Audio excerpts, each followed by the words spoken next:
Fala galera, eu sou Otávio Vilas Boas e o vídeo de hoje inaugura uma série nova no canal, a História do Cinema.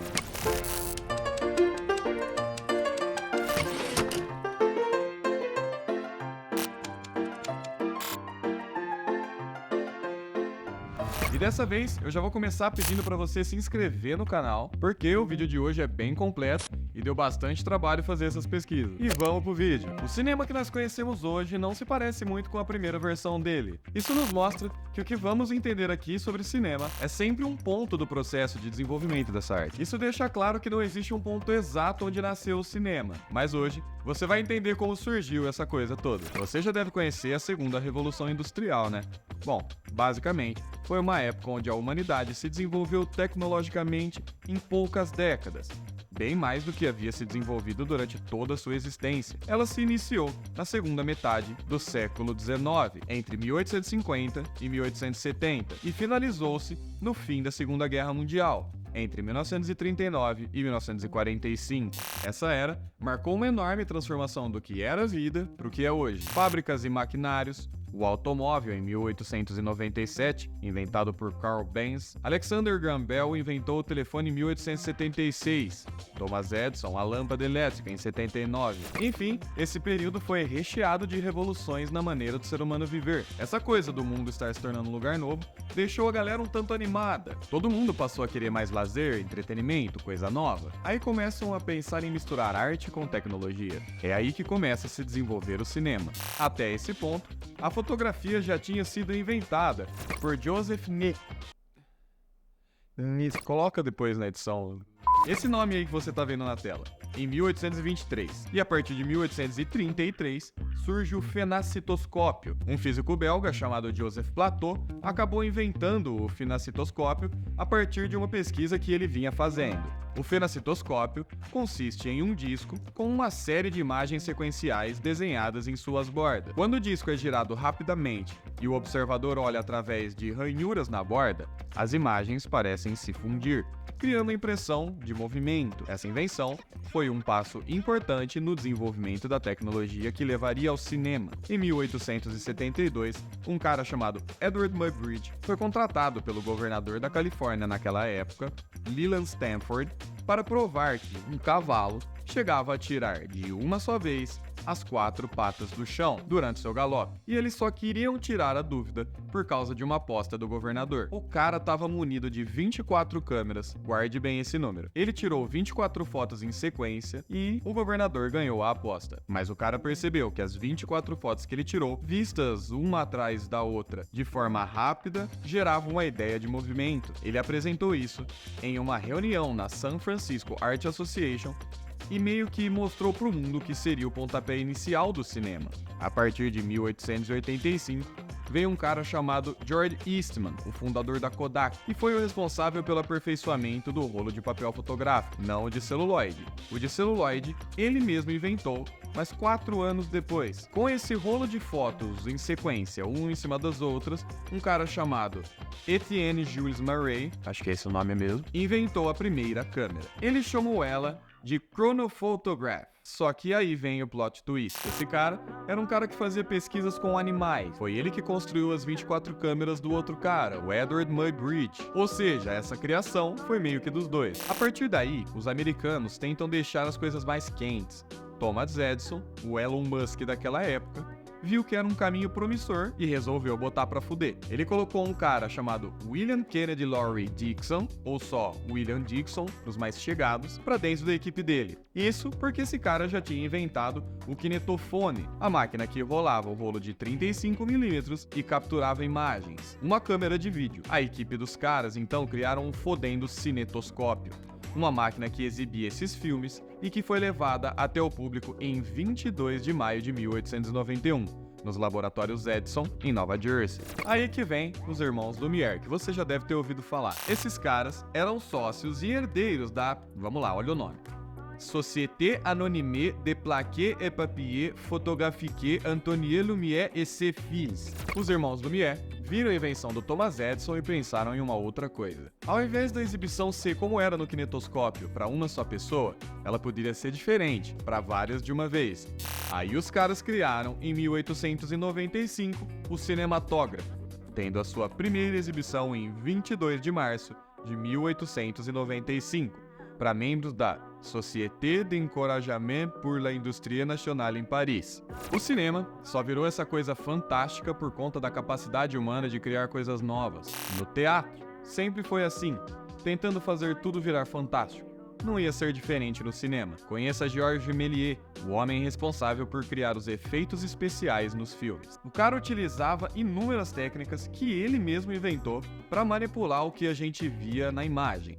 Ele chegou a filmar com a câmera posicionada atrás de um aquário para que desse a impressão de que os atores poderiam interagir com os peixes no fundo do mar. Ele é o responsável por aquela famosa cena de um foguete acertando o olho da lua, no filme Viagem à Lua, de 1902. Ele pintava filmes, fazia recortes e, sem dúvida, ele é o pai do CGI.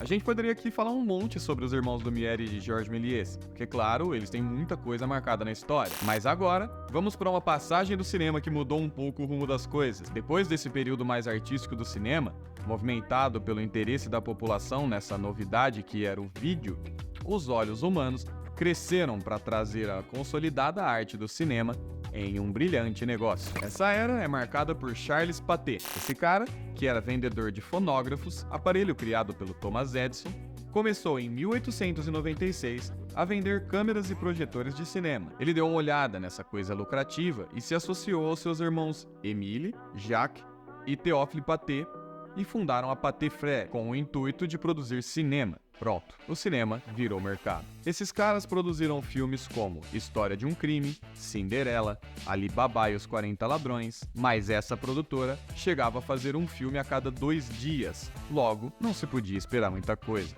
Os caras apelavam para grosserias, violências, vontade de chorar, tudo para ter mais audiência. Parece um pouco hoje em dia, né? Isso vai mudar um pouco mais pra frente, deixando o cinema bem mais apaixonante, com a chegada de um cara chamado Charlie Chaplin. E ele, eu tenho certeza que você conhece. Esse cara, na verdade, não criou uma coisa em si, ou uma câmera. Ele foi o responsável por trazer críticas à tona, romances e uma arte muito mais sensível. Mas ainda falta um pouquinho para ele aparecer. Nessa altura do campeonato, Chaplin ainda estava na Inglaterra, fazendo teatro na companhia de Carnos, junto do jovem Stan Laurel, ator britânico, que também viria a marcar o cinema mais tarde. Ok, era meados de 1900 e os Estados Unidos era uma nação majoritariamente rural, tendo 60% de seus habitantes morando em áreas não urbanas. Mas dentro de 20 anos, esse número se inverteu, passando a ter em média 51% dos moradores em área rural. Naquela época, as cidades começaram a se lotar com milhares e milhares de imigrantes de todo o mundo. Russos, alemães, italianos, judeus e muito mais gente se mudava para os Estados Unidos perseguindo o sonho americano. Para você ter uma ideia de como os imigrantes vão influenciar nessa história, pense que na virada do século XIX, cerca de 40% dos habitantes de Nova York não eram sequer americanos, e somente Nova York abrigava 5% da população americana. Era muito estrangeiro. Esses estrangeiros foram os responsáveis pela formação de vários guetos de imigrantes de baixa renda no país. O pouco tempo de lazer que esses caras tinham, eles passavam em pequenos bares, salões de dança e sinuca, teatro de variedade, os chamados vaudevilles, mas enfim, tudo isso daí estaria para mudar com a chegada dos Nickelodeons. Nickelodeons eram os primeiros cinemas, sujos e velhos. Eram feitos em qualquer bar velho com um lugar grande para se projetar o filme. Os Nickelodeons receberam esse nome pois o preço que se pagava para entrar e assistir era um níquel. As pessoas passaram a se apaixonar pelos chamados movies, abreviações de Moving Picture. Você já deve estar familiarizado com esse nome. Dentre tanta coisa nova e tanta evolução em pouco tempo, o mundo conheceu a Biograph e a Vitagraph, as pioneiras do mercado norte-americano de cinema. E não se iluda, a essa altura do campeonato, os Estados Unidos não era a potência midiática que é hoje. Então, o cinema deles tinha a mesma moral de qualquer outro europeu. Vale lembrar que a Europa tem muito mais mão no surgimento do cinema que a própria América. E Hollywood, a American Mutoscope and Biograph Company, ou só Biograph, revelou para o mundo nomes importantíssimos da história do cinema, como Mary Pickford, Mack Sennett, o homem que descobriu Charlie Chaplin, e principalmente um cara chamado D.W. Griffith. David Warwick Griffith foi o responsável por ensaiar seus atores de uma maneira bem mais realista do que teatral em seus filmes. Dentre sua filmografia, Temos clássicos como O Nascimento de uma Nação, de 1915, e não iria demorar muito pro D.W. Griffith, que era adepto dos longa-metragens, trocasse a Biograph pela Mutual Films em 1913. 3 anos depois, a produtora produziu seu último curta e fechou as portas. Vamos conhecer agora um homem chamado James Stewart Blackton. Esse cara, que era um jornalista e ilustrador no prédio World, entrou no cinema de uma maneira estranha. Então, lembra do Thomas Edison? Ele pediu para que esse cara retratasse seus desenhos em um curta que foi chamado de Edison Drawn by World Artists, em 1896. O cara amou tanto produzir aquilo que comprou uma câmera do próprio Edison, se juntou a Albert Smith e deu vida à Vitagraph. No ano seguinte, tiveram um terceiro sócio, chamado William T. Roth. Em 1898, durante a Guerra Hispano-Americana, a Vitagraph produziu Tearing Down the Spanish Flag, considerado a primeira produção cinematográfica na propaganda política. E para você que não sabe, o cinema foi uma ferramenta de propaganda para muitas pessoas. Uma delas, Adolf Hitler, que utilizava o cinema alemão de maneira a espalhar suas mensagens de encorajamento ao povo alemão através de obras ficcionais nazistas. Logo que a Vitagraph começou a entrar em decadência, Blackton deixou a companhia em 1917, se tornando produtora independente de sucesso até os anos 1940. Uns anos depois, a Vitagraph não conseguiu se manter em pé e foi vendida para uma empresa que estava chegando, chamada Warner, em 1925. Agora a gente vai falar de um período que ficou marcado como Guerra das Patentes. O nome por trás disso é ele, Thomas Edison, mais ganancioso impossível. Edison queria a patente de inúmeros filmes para si, visando dominar o mercado do cinema. Edison queria para si as patentes de peças como as câmeras, projetores, manivelas, engrenagens e até os filmes em si. O mais assustador é que ele conseguiu esses direitos e usou de maneira abusiva com a indústria cinematográfica da época. Ele estabeleceu guerras jurídicas com estúdios que utilizavam a mesma tecnologia que ele, visando, na verdade, que eles lhe passassem os direitos autorais para continuar essas operações. O cara conseguiu muita coisa com isso. Até em 1907, ele já tinha subjugado judicialmente não apenas os estúdios americanos, mas os estrangeiros também. As poderosas Pathé Frères e a Star Film, que a gente citou aqui, foram uma das afetadas. A única gigante que respirava na época era a Biograph Company, que tinha sua própria patente de câmera. Mas não demorou muito, e a fome de poder de Edison causou tanta briga em 1908 que as empresas Biograph, Vitagraph, Echaney, Kellen, Sealing, Lubin, Pathé, Star e George Klein criaram um consórcio sob o comando do próprio Edison, chamado MPPC, Motion Picture Patents Company. Esse negócio ganhou mais força quando Eastman Kodak, líder do mercado norte-americano de filmes virgens, aceitou fornecer matéria-prima somente para os produtores associados à pequena máfia de Thomas Edison. Essa era teve um impacto enorme na história. Isso é claro, porque os produtores independentes tiveram que começar a operar na ilegalidade, com as suas câmeras camufladas e locações distantes de Nova York. Eles gravavam nesses lugares isolados, Arizona, Flórida, Cuba e principalmente na Califórnia. Espera só um pouquinho que Hollywood já tá para nascer. Em 1910, o mundo conheceu a MPDSC, Motion Picture Distributing and Sales Company, que não se mostrou forte o suficiente como a MPPC de Edison e teve uma cisão interna. Em 1912, Harry E. Atkin, distribuidor do estado de Wisconsin, organizou a Mutual Film Corporation. 10 produtores fodas se juntaram a ele nesse negócio. E para combater esses gigantes, Carl Lam, Adam Castle, Charles Baumann e Patrick Powers se uniram e deram a vida à primeira e única Universal Film Manufacturing. Warner e Universal já atuando, podemos ver que o cinema está ficando quase parecido com o que a gente tem hoje. Mas empresas como a Mutual, que acabamos de citar, a Keystone e a Triangle, que hoje não existem mais, ainda fariam parte da história. Keystone essa que foi a responsável pela produção do primeiro filme estrelando Charlie Chaplin. Para você ter uma ideia do barulho que esse cara fez logo que chegou, no ano de 1914, seu ano de estreia no cinema, Chaplin protagonizou mais de 30 curtas e um longa para Keystone. A história desse cineasta tem tanta coisa para falar que hoje a gente só vai passar por cima, citar algumas coisas e deixar isso para um vídeo completo sobre ele. A Keystone, que revelou o Charlie, mais tarde se tornaria Triangle. Surgiram então outros estúdios importantíssimos na história, como a Paramount, a Fox, United Artists, Columbia, Metro-Goldwyn-Mayer e outras que viriam a fixar-se na Califórnia. Você já vai saber por quê. Começar um novo conceito, uma ideia, mais precisamente um lugar propício para a produção de arte.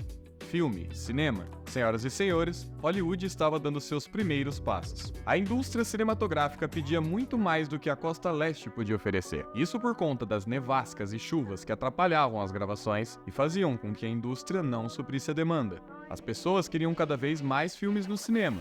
E naquela época, os filmes ficavam muito menos tempo em cartaz, chegando a mudar os filmes em cartaz diariamente. A costa oeste oferecia muito mais conforto para as gravações, já que, além do calor, a região apresentava uma diversidade incrível de cenários naturais, como desertos, vales, rios, montanhas, oceanos e outros facilitadores. Los Angeles foi a escolhida, pois além de uma mão de obra não sindicalizada, que saía 50% mais barato que a de Nova York, eles ficariam, enfim, longe de Thomas Edison e seus problemas com patentes.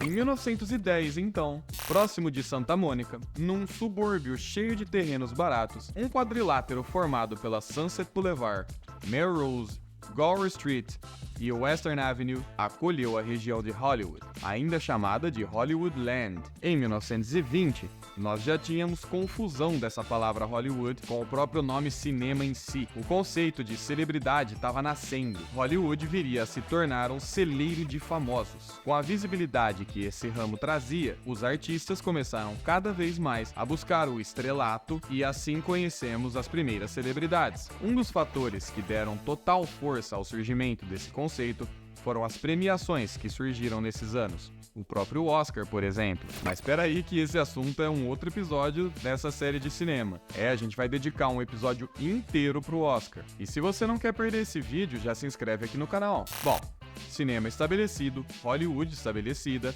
basicamente começam agora a pipocar movimentos artísticos diferentes dessa nova linguagem. É impossível falar de todos, mas nós vamos abordar aqui algumas das principais, como o surrealismo, o expressionismo alemão, o impressionismo francês, o realismo soviético. Estudar história é uma coisa legal, porque é tudo um quebra-cabeça. As coisas vão acontecendo, derivadas de grandes acontecimentos da história, como o cinema derivado da Revolução Industrial. Também vai ter outro acontecimento que muda as coisas: as guerras mundiais, tanto a primeira quanto a segunda. Mas falando da primeira, instalados os conceitos básicos do comunismo por meio da Revolução Russa de 1917, o mundo estava entrando num período conhecido como os loucos anos 20. O que acontece é que depois da guerra, um sentimento de humanidade começou a surgir nas pessoas, que começaram a ansiar por um mundo mais igualitário e justo.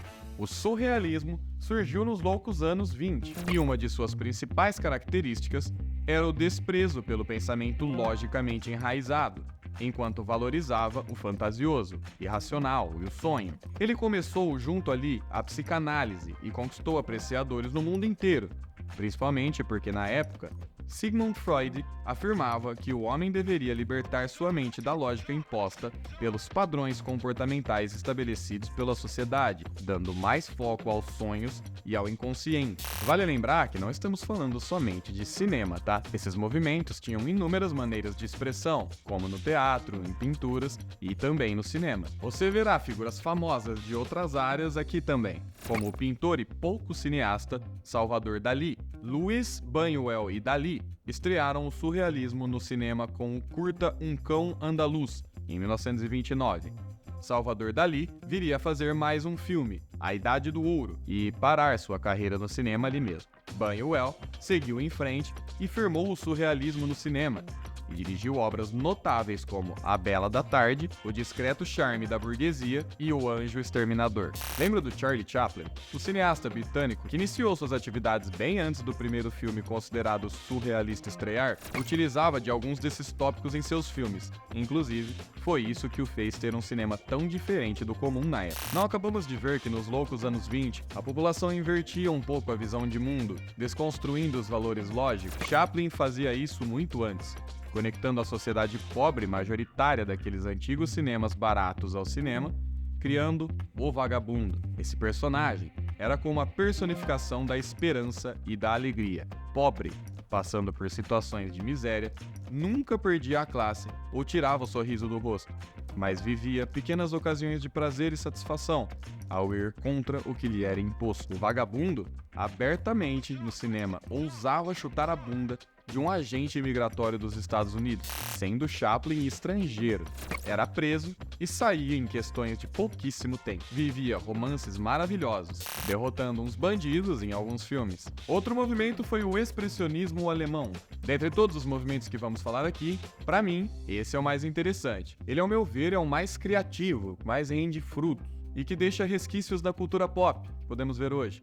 Mas nós vamos chegar lá. Ele surgiu junto ali ao surrealismo, lá na Europa. Nesse período, a Alemanha já tinha sofrido muito com a Primeira Guerra Mundial. Era tanto horror e medo que você não pode nem imaginar o que vieram a criar naquele período. Isso mesmo, terror. Entre 1913 e 1914, o cinema alemão produziu uma trilogia que deu o pontapé inicial no gênero: Der Andere, 1913, Der Student von Prague, 1913 também, e Der Golem, 1915. Isso era o terror surgindo, junto com o início da guerra em 1914, mas o marco do movimento mesmo veio em 1920, com o Gabinete do Dr. Caligari, de Robert Wiene. Esse filme traz as suas formas distorcidas, é completamente aterrorizante e tem um roteiro que acaba com a nossa cabeça. Sério, acho que foi o primeiro plot twist do cinema. Assiste esse filme. Essa era nos trouxe nomes excelentes pro cinema, como Paul Wegener, Paul Leni, Fritz Lang, filmes marcantes como Nosferatu, a primeira adaptação do livro de Drácula de Bram Stoker.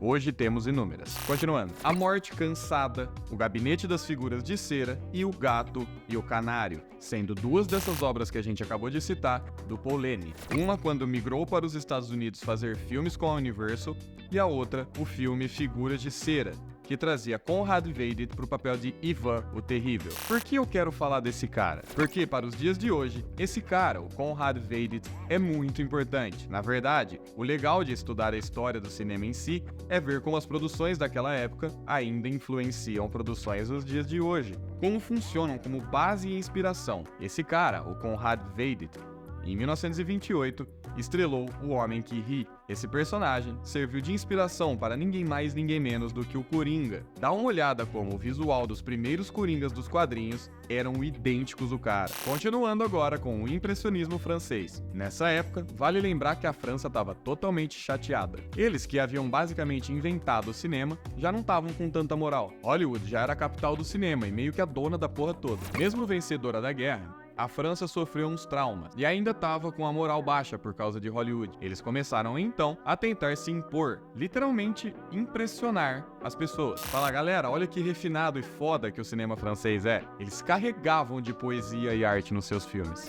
O cinema francês é conhecido até hoje por preferir por mais filmes artesanais e poéticos a filmes populares. Nesse período também ficou enraizada a ideia de cinema como sétima arte, depois do texto Réflexions sur la septième art, de Ricciotto Canudo, publicado em 1923. Alguns nomes que ficaram marcados na história desse movimento foram Louis Deluc, Jean Epstein, Abel Gance, Jacques Fader e Germinal Dulac. Você pode curtir e assistir alguns filmes dessa época tão poética como L'Atlantide, 1921, Fievre, de Louis Deluc, que eu já acabei de falar. Inclusive, esse cidadão foi o responsável por escrever o livro Charlie Chaplin, quando o cara tinha ainda 8 anos de carreira só. Eldorado, 1921, por Marcel Leiber. A diretora Germaine Dulac, vale ressaltar, uma das pioneiras do movimento feminista, produziu 2 obras marcantes sobre o tédio feminino provocado pela dominação masculina: A Sorridente Senhora Baudet e La Invitation à Voyage. Quer ver como a gente ainda pode ter resquícios da história nas produções de hoje? Recentemente vimos Meu Casa, Joaquim Fênix nas telas como Napoleão Bonaparte. Isso foi feito pela primeira vez em 1927, com Napoleão de Abel Gance, que eu acabei de citar agora há pouco. Esse filme na época foi um espetáculo e marcou o impressionismo para sempre. Nos anos 1920 surgiu uma empresa chamada General Electric. Esses caras patentearam um sistema que era capaz de sincronizar um áudio gravado com um vídeo passando, mas nenhum estúdio estava dando moral para isso, incluindo Chaplin. Teve só uma empresa que deu atenção, a Warner. Os 11 irmãos Warner acreditaram na ideia do filme falado e então começaram a trabalhar nisso. Eles compraram a Vitagraph Studios, que era pioneira em um sistema de colocar trilha sonora nos filmes, e fechou uma forte parceria com a General Electric. Isso resultou numa empresa chamada Vitaphone Corporation, na qual a Warner era dona de 70% das ações. Agora vem uma parte pesada da história. A Warner fez o seu próprio teatro, Warner Theatre, e exibiu pela primeira vez um filme com a tecnologia Vitaphone, Don Juan, em 1926, mas ainda sem falas, só trilha e efeito, o que não agradou muito a galera e tirou a empolgação deles por essa novidade. A Warner teve prejuízo nos primeiros meses, e uma coisa bem pesada que aconteceu, em fevereiro de 1927, os 5 maiores estúdios de Hollywood, MGM, Paramount, Universal, First National e a Producers Distribution Corporation firmaram um acordo para nenhuma aderir ao filme falado. Vale ressaltar que nessa cena, o Chaplin, diferente de todos os outros estúdios, ainda não tinha gostado dessa ideia e não aderiu. Nesse medo que a Warner tava, com todo mundo contra ela, ela comprou os direitos da peça O Cantor de Jazz e adaptou a obra para o cinema. No dia 6 de outubro de 1927, no Warner Theatre, o primeiro filme falado foi exibido ao público, com apenas 2 cenas com diálogos e totalizando 354 palavras. Mas as cenas que não eram faladas eram sincronizadas com a música e isso fez um puta sucesso. O filme estreou e não teve outra, esse foi o rumo do cinema. Essa era trouxe lucros exagerados por conta de o que era essa novidade. Grandes empresários do setor ficaram completamente otimistas com isso e esperavam grandes lucros futuros. O problema é que a história iria mais uma vez se cruzar com o cinema e mudar tudo. Estamos falando de 1929, a Grande Depressão. Mas isso é um assunto para o próximo episódio, porque o vídeo de hoje para por aqui. Mas você ainda vai conhecer muito mais sobre o cinema nessa série. No próximo episódio, a gente vai falar sobre a história completa do cinema brasileiro. Você que curte cinema não vai perder, né? E já deixa um like e se inscreve aqui, que vai apoiar demais o trabalho desse canal. Quem ganha é você, que vai conhecer muito mais de cinema. Um beijo.